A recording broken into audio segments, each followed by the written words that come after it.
Bonjour les internautes. Alors,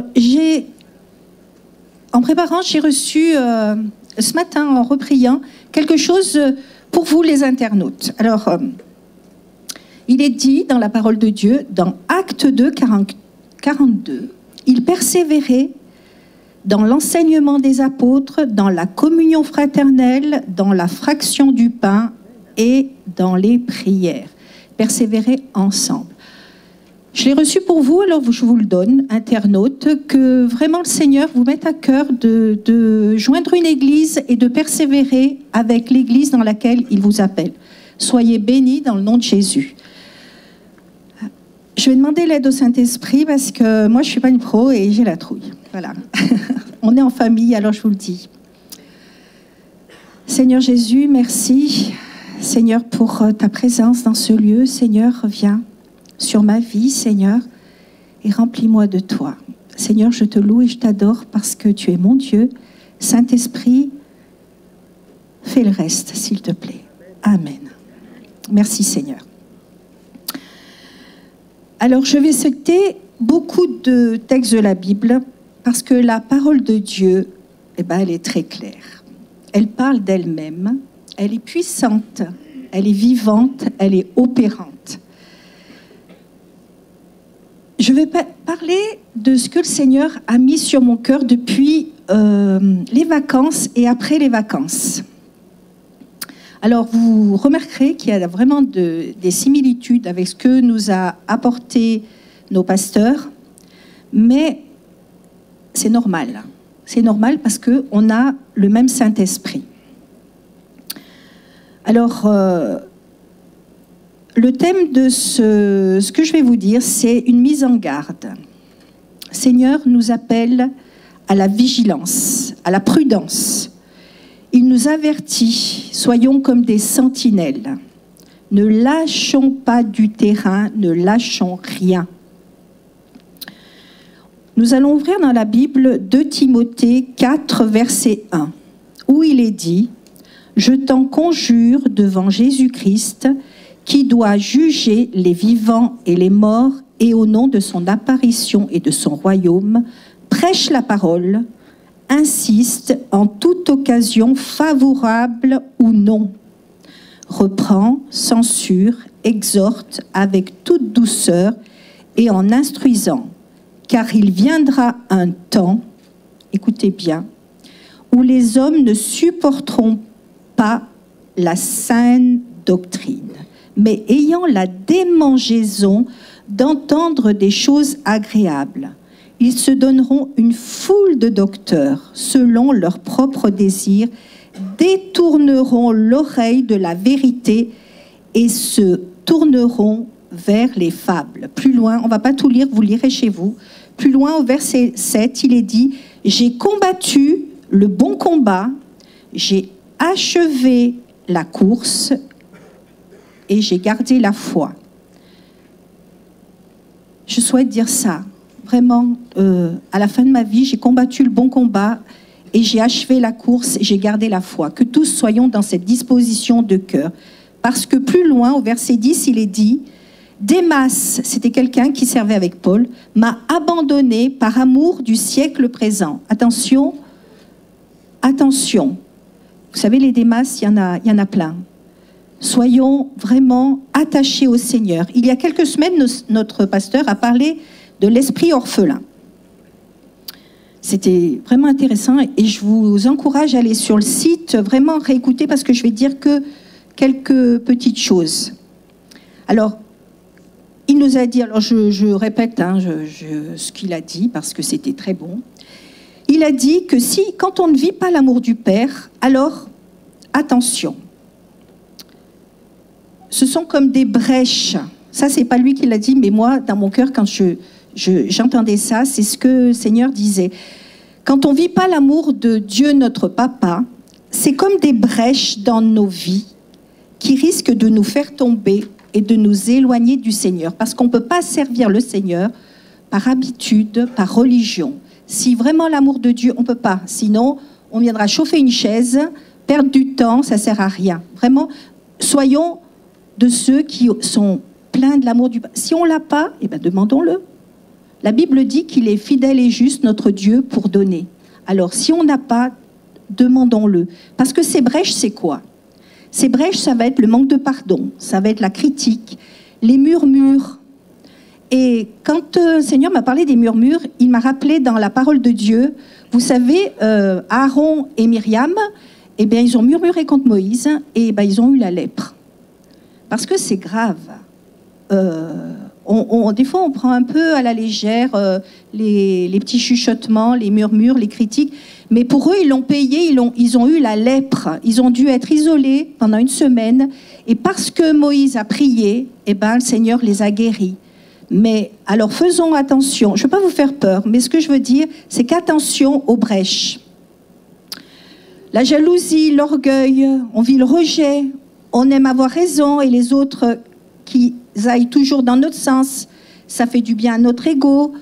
Entendons ce que dit la Bible. Attention, l'ennemi s'est flatté pour mieux nous faire tomber. Son but, c'est quoi? C'est comme des masses. C'est qu'on abandonne notre vie avec les seigneurs, et c'est la Bible qui le dit, c'est pas moi. Par amour du siècle présent. Il y a beaucoup de choses, c'est vrai, c'est bien. La Bible dit tout est permis, mais tout n'est pas utile. C'est bien de vivre des bonnes choses et tout ça. Mais attention, ne nous éloignons pas de ce que Dieu a prévu pour nous. Alors, Seigneur est bon. Il nous permet de régler ce qu'il doit être dans nos vies, dans sa présence. Si on n'y arrive pas, ça peut arriver. Parce que des fois, on aimerait, on aime tellement se justifier. Oui, mais non. Demandons l'aide au Saint-Esprit. La Bible dit que le Saint-Esprit, il est là pour nous aider. Alors, appelons le Saint-Esprit. J'ai repensé, vous savez, à qui? Au fils aîné dans la parabole. Eh bien, le fils aîné, il faisait tout par obéissance, par obligation, mais il ne connaissait pas véritablement l'amour de son papa. Ça m'a attristé quand il n'avait pas une vraie relation de cœur avec son père. Et un autre... que lui, quand j'ai pensé à lui, quand le Saint-Esprit m'a dit, Judas, il vivait, il mangeait avec le Seigneur, il marchait avec le Seigneur, mais, eh ben, il n'aimait pas le Seigneur, finalement. Il ne le connaissait pas, il était religieux. Alors, vraiment, cherchons le Seigneur. La Bible dit que là où est notre trésor, là aussi sera notre cœur. C'est dans Matthieu 6, 21. Où est notre trésor? Aimons le Seigneur. Il est dit encore dans la parole, toujours, j'aime la parole de Dieu. Parce que c'est la vie pour nous. C'est la vérité. Dans Timothée 4, verset 1, il est dit, mais l'Esprit dit expressément. Expressément, ça veut dire vraiment, attention, que dans les derniers temps, quelques-uns abandonneront la foi pour s'attacher à des esprits séducteurs. Fred en a parlé tout à l'heure. J'ai cru que tu allais me piquer le message. Et attention, à des doctrines de démons. Vous savez, les esprits séducteurs, ils ne viennent pas avec les gros sabots, hein, avec habillés, avec... non, séducteur, ça veut bien dire ce que ça veut dire. On ne s'en rend même pas compte. Des fois, ils sont très beaux. Des fois, c'est vraiment... faut faire très, très attention. Il y a quelque temps, en 2 mots, je vais vous dire ça. J'ai fait un rêve. J'ai fait un rêve et le matin, j'étais bouleversée. Et là, j'ai mieux compris ce qu'étaient ces esprits séducteurs. J'ai rêvé que il y avait beaucoup, beaucoup de monde, mais énormément de monde, et des gens, alors une foule était attirée vers un homme qui avait belle allure, mais, et la Bible en parle, et qui attirait beaucoup de personnes à lui, parce qu'il disait ce que les gens avaient envie d'entendre. Vous savez, des paroles doucereuses et tout ça. Ils étaient attirés comme un aimant. Et je disais, Seigneur, vraiment que ton peuple veille, que ton peuple connaisse la parole de Dieu pour ne pas se laisser attirer vers des personnes, ce qu'il est dit dans la Bible, hein, des esprits séducteurs et des doctrines de démons. En fait, il avait une doctrine bien à lui. C'était pas simplement, il y avait une doctrine là, dans ce rêve. Et le Seigneur m'a dit, soyez vigilants. Comment? Eh bien, la parole de Dieu, elle est très claire. Au verset 16, il est dit, veille sur toi-même et sur ton enseignement. Persévère dans ces choses, car en agissant ainsi, tu te sauveras toi-même et tu sauveras ceux qui t'écoutent. Parce que les gens, ils nous regardent vivre, ils nous écoutent, nos familles, nos enfants, nos amis, nos voisins. Qu'est-ce qu'ils entendent quand toi tu parles? Et il est dit, je me suis souvenu aussi, vous savez l'histoire dans la Bible de la paille et de la poutre. Moi, cette parabole, souvent, le Seigneur m'a parlé là. Souvent, on voit chez les autres, quand ils sont en danger, que l'ennemi les a pris pour cible. On le voit bien chez les autres. Et on n'est même pas capable, des fois, de voir que tout doucement, nous nous écartons des voies du Seigneur, car l'ennemi, lui, il travaille en souterrain. Il est malin, ce que disait Fred, il est malin. La parole de Dieu met une alarme, parce que Dieu nous aime. Que dit-elle? Attention, veille sur toi-même, au verset 16. Tu te sauveras, toi, et tu sauveras ceux qui t'écoutent. Alors, comment? Quelles influences laissons-nous entrer d'abord dans nos pensées? Et après, quand ces pensées grandissent, elles tombent dans nos cœurs. Et ces pensées mauvaises, elles nous éloignent de qui? Eh bien, d'abord des autres, elles nous éloignent. On croit que, ah non, non, moi... je suis toujours avec Dieu, je marche avec Dieu, mais les autres, on s'en fout. C'est pas ça? C'est pas ça ce que Dieu nous demande. C'est le vivre ensemble. C'est ensemble, on persévère. Et ça, eh bien, il nous faut vraiment faire attention à toutes ces influences, car la parole de Dieu parle toujours de ces esprits séducteurs. Dans Hébreux 10, verset 39, il est dit « Nous ne sommes pas de ceux qui se retirent pour se perdre, mais ceux qui ont la foi pour sauver leur âme. » Et Osée dit, au verset 2, « Leur cœur est partagé. » Au séminaire, il nous a été dit par Evelyne, « Soyons sincères et vrais. » Alors, vraiment, il faut avoir, le Seigneur me disait, c'est pas la moitié. On ne donne pas le reste à Dieu, ce qu'on n'a pas besoin. On donne tout notre cœur au Seigneur. Tout. Alors, ce matin, j'ai une question. Qu'y a-t-il dans nos cœurs? Est-ce que le Seigneur a toujours la première place? Le psalmiste, il a pu dire, dans le psaume 139, je vous encourage à le lire en entier, mais il est long, alors je vais vous lire que le verset 23 et 24. « Sonde-moi, ô Dieu, et connais mon cœur. Éprouve-moi et connais mes pensées. Regarde si je suis sur une mauvaise voie et conduis-moi sur la voie de l'éternité. » Je la fais souvent, cette prière. Seigneur, sonde mon cœur, parce que je ne veux pas passer à côté. Alors, qu'est-ce qui est essentiel? Ce que je crois? Non. Ce que je pense? Non. Mais ce qui est essentiel, c'est ce que dit la parole de Dieu. Non pas ce que moi je pense. Parce que vous savez, le jour où on est bien luné, on pense tout est beau, tout est magnifique. Le jour où on a quelque chose de travers, mais on pense plus pareil. Hein. À des moments, les épreuves de la vie font, mais non. Appuyons-nous sur la parole de Dieu pour penser comme pense la parole de Dieu. Et ne nous trompons pas.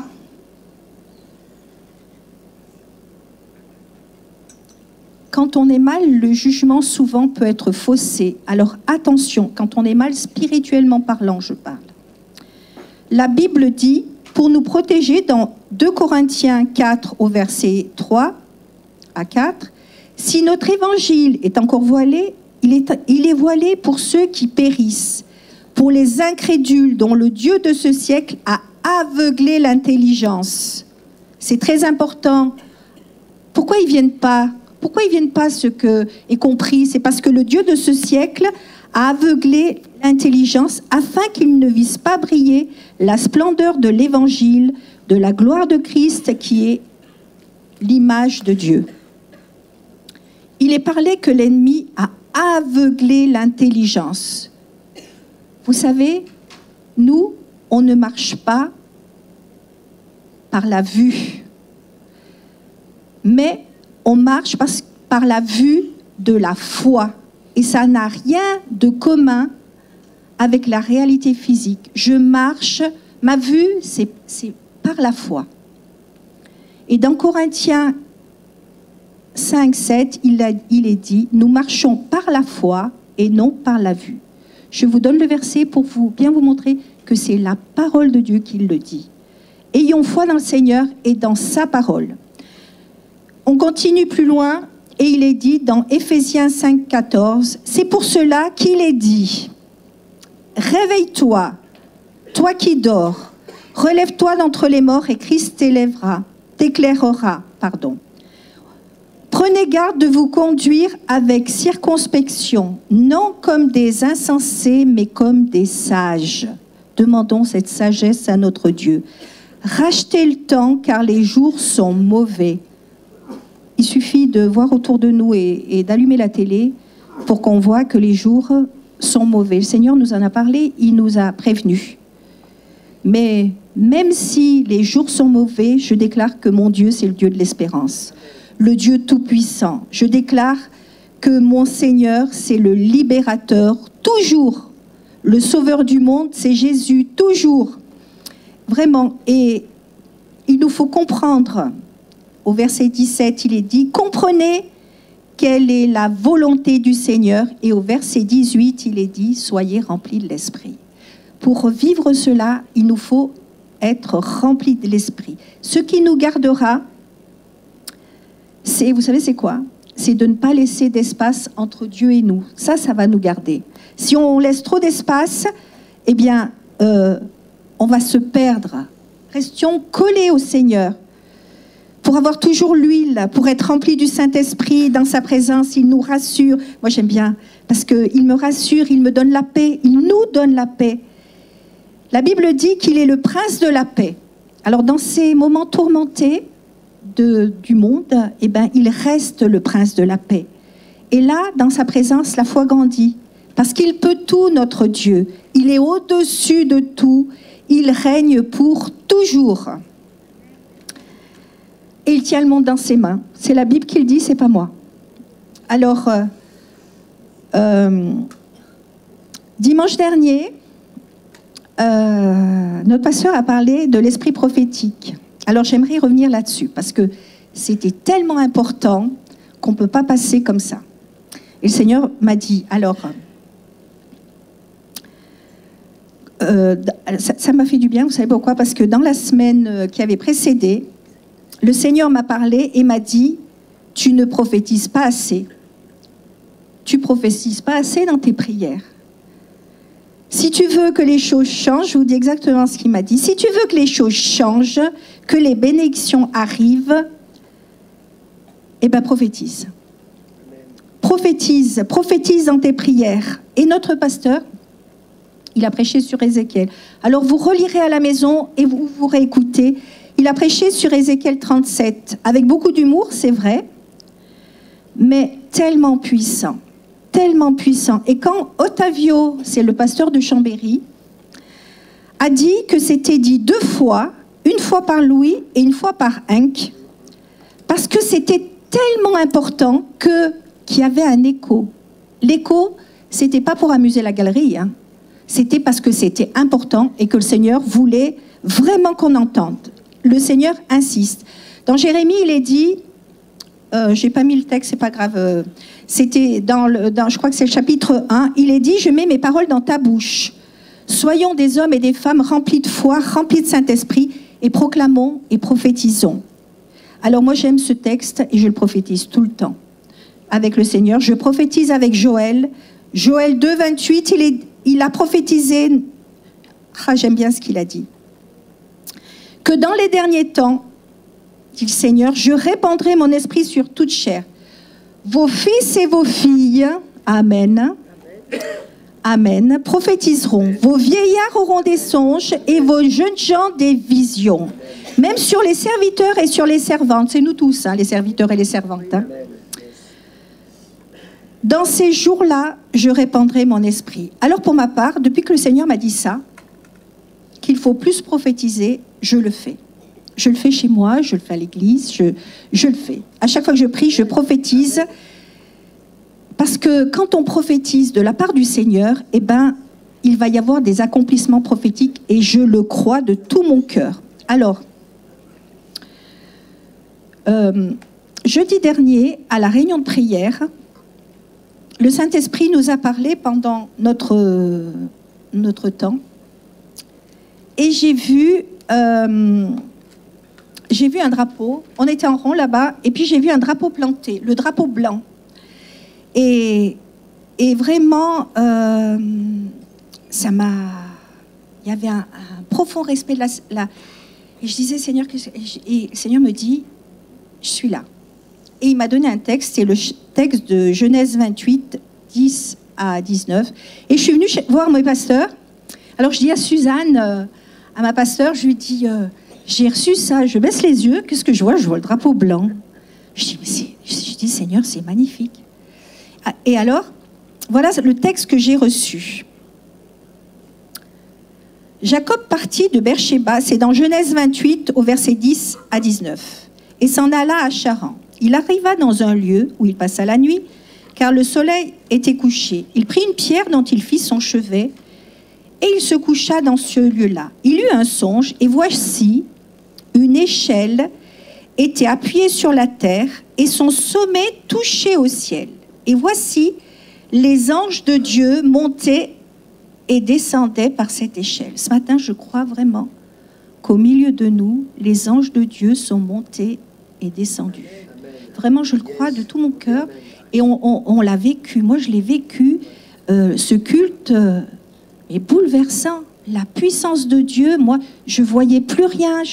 Je voyais même plus avec mes yeux naturels, tellement l'onction de Dieu était puissante au milieu de nous. Au verset 13, il est dit, « Et voici l'Éternel se tenait au-dessus d'elle. Et il dit, « Je suis le Dieu d'Abraham, ton père, et le Dieu d'Isaac. La terre sur laquelle tu es couché, je la donnerai à toi et à ta postérité. Ta postérité sera comme la poussière de la terre. Tu t'étendras à l'Occident et à l'Orient, au septentrion et au midi, et toutes les familles de la terre seront bénies en toi et en ta postérité. Voici, je suis avec toi, Seigneur, merci. Je te garderai partout où tu iras et je te ramènerai dans ce pays, car je ne t'abandonnerai point que je n'ai exécuté ce que je te dis. » Jacob se réveilla de son sommeil et il dit, « Certainement, l'Éternel est en ce lieu. » Je vous dis, de la part du Seigneur, certainement, l'Éternel est en ce lieu.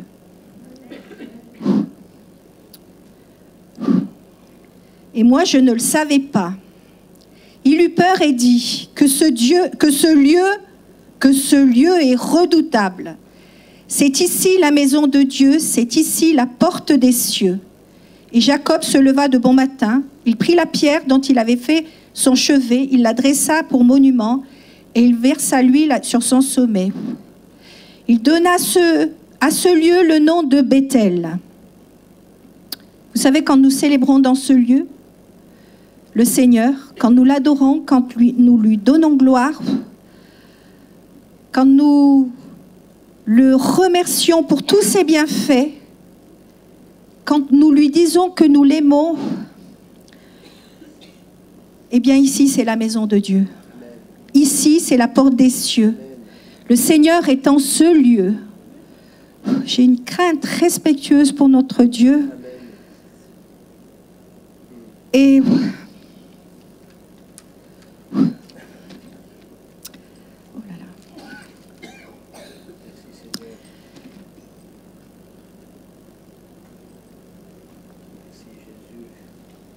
dans le psaume 2, verset 8, je l'ai reçu ce matin, je ne l'ai pas apporté, mais je vous l'apporte là, je l'ai griffonné sur un bout de papier. « Demande-moi et je te donnerai les nations pour héritage, les extrémités de la terre pour possession. »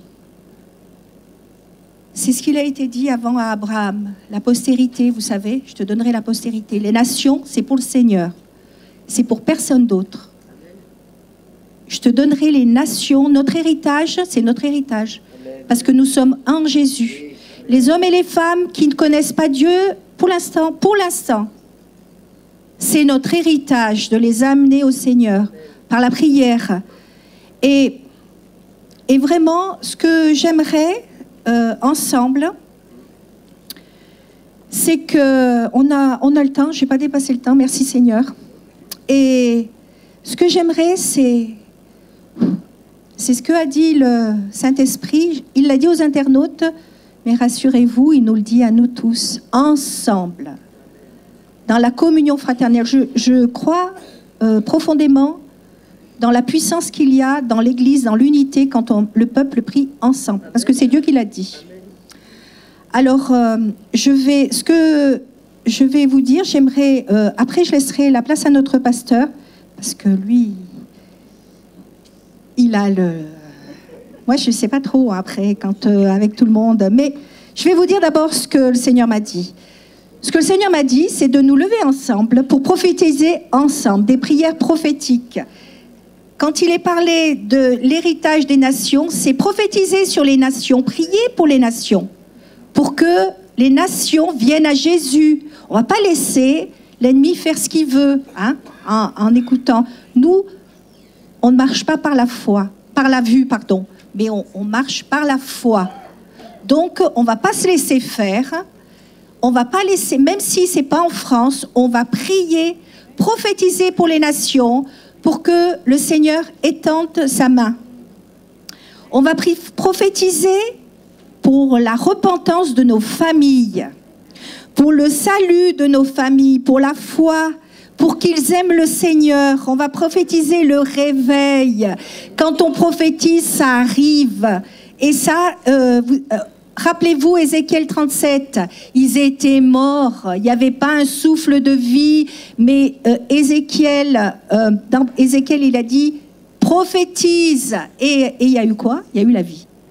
Alors on va prophétiser de vraies conversions pour notre nation, pour les nations.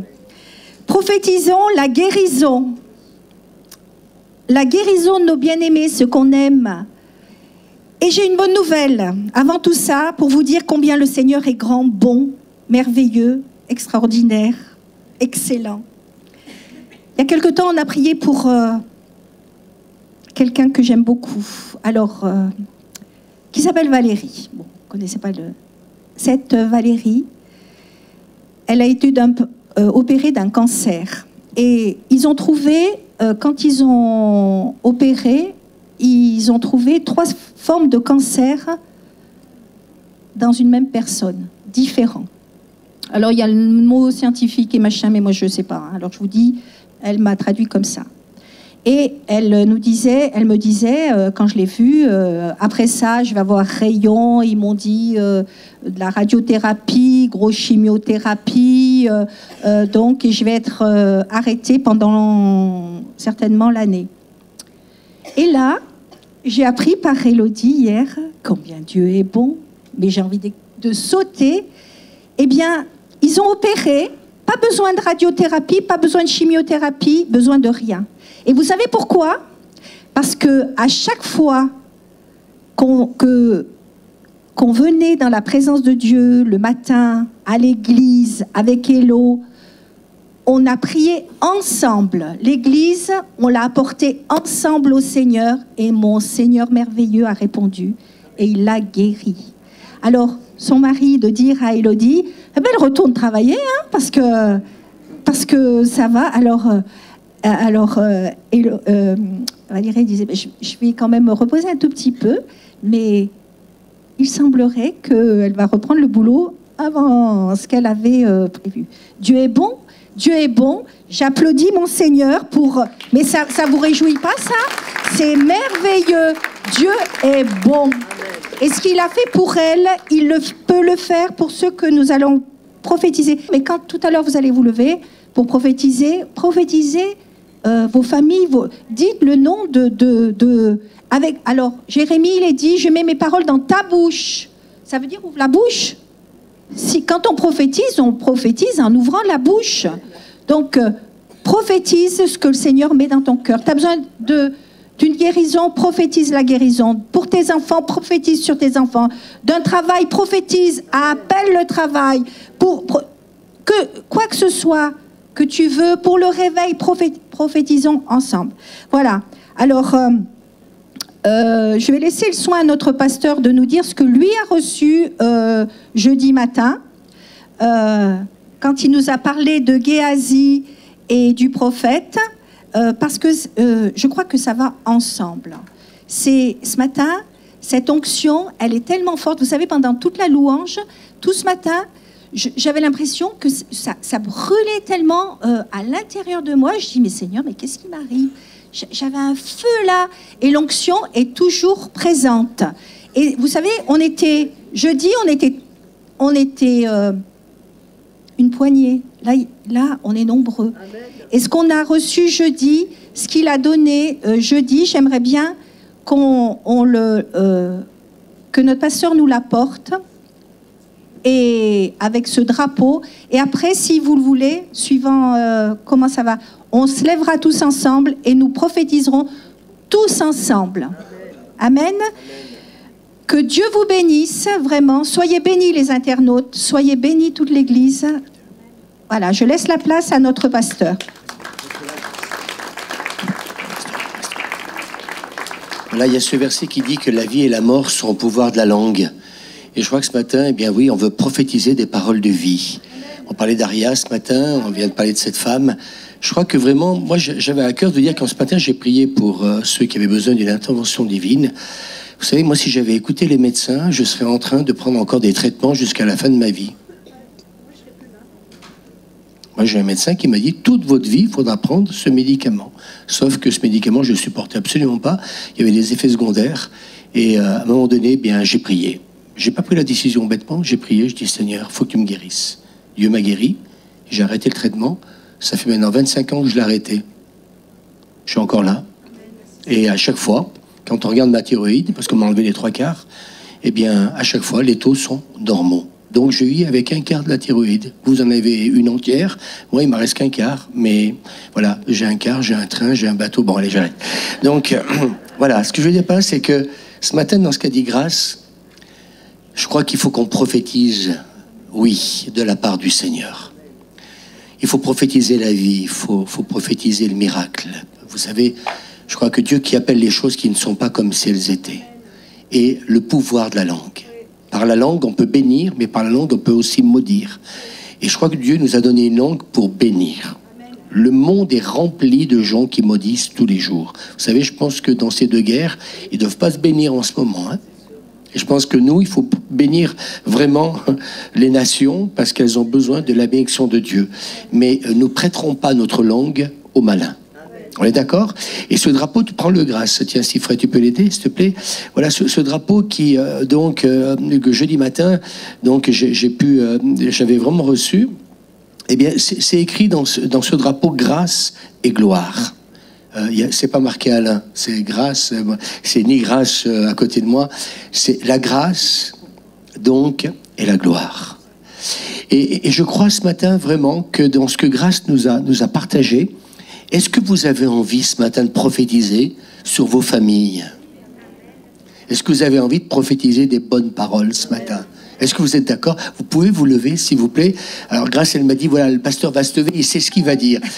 Oui, merci, Grâce. Vous savez, il y a des gens qui vous donnent des cadeaux, mais c'est des cadeaux. Non, elle a raison. Mais jeudi matin, particulièrement, je recevais cette parole de cette femme qui était stérile. Et puis, Dieu lui donne un enfant. Et puis, cet enfant va mourir. Et donc, à un moment ou à un autre, son mari ne comprend pas trop ce qu'elle va faire, mais elle va aller voir Élisée. Et ce que j'ai reçu ce matin, jeudi matin, c'est que je crois que Dieu nous appelle à aller vers lui. Et quand donc elle va voir donc Élisée dit à son serviteur, écoute, je te donne mon bâton. Le bâton, vous savez, à l'époque c'était le bâton d'autorité, ce bâton que Moïse a pris pour que la mer Rouge s'ouvre. Et puis il lui dit, ben voilà, tu prends mon bâton et puis tu vas le poser, tu vas le mettre sur l'enfant et l'enfant va guérir. Et cette femme dit à Élisée, non, c'est pas Géasi que je veux, c'est toi. Et je voudrais simplement dire ce matin, et je crois que ce matin, avec ce que j'ai vécu, c'était quelque chose pour moi de nouveau, je vais le dire franchement, d'obéir. Et je me suis rendu compte que pendant des années, Dieu m'a parlé comme il l'a fait ce matin, mais je désobéissais. Et je ne veux plus désobéir, je veux prophétiser. Je veux aussi agir selon la parole de Dieu. Et ce matin, je sens, tu vois, grâce, ça devient de plus en plus clair, que peut-être que plusieurs, ils ont comme on l'a vécu pour le séminaire, ils ont laissé ce manteau par terre. Ils n'ont pas toujours pris ce bâton d'autorité, et on l'a peut-être pas pris quand il fallait le prendre. Et en fin de compte, cette femme, elle reconnaît en Élisée l'homme de Dieu. Et je crois que le Saint-Esprit veut nous dire en ce moment, j'aimerais que vous puissiez réaliser que Jésus-Christ, le Fils de Dieu, est le seul qui peut accomplir le miracle dont nous avons besoin. Et je crois que si, au travers de ce texte, j'ai réalisé que non, c'est pas à toi, Géasi, à y aller, c'est à Élisée. Et je crois que le Seigneur veut régner dans nos vies, il veut régner dans nos familles. Et ce matin, on va prophétiser des belles choses. Parce que c'est lui qui intervient, c'est lui, amen, qui guérit. La grâce, vient du cœur du Père, et puis la gloire aussi. Et ce matin, moi j'aimerais dire, on peut terminer ces moments tous ensemble. Je ne sais pas si les internautes sont encore là. On va peut-être leur dire au revoir. Écoutez, à très bientôt.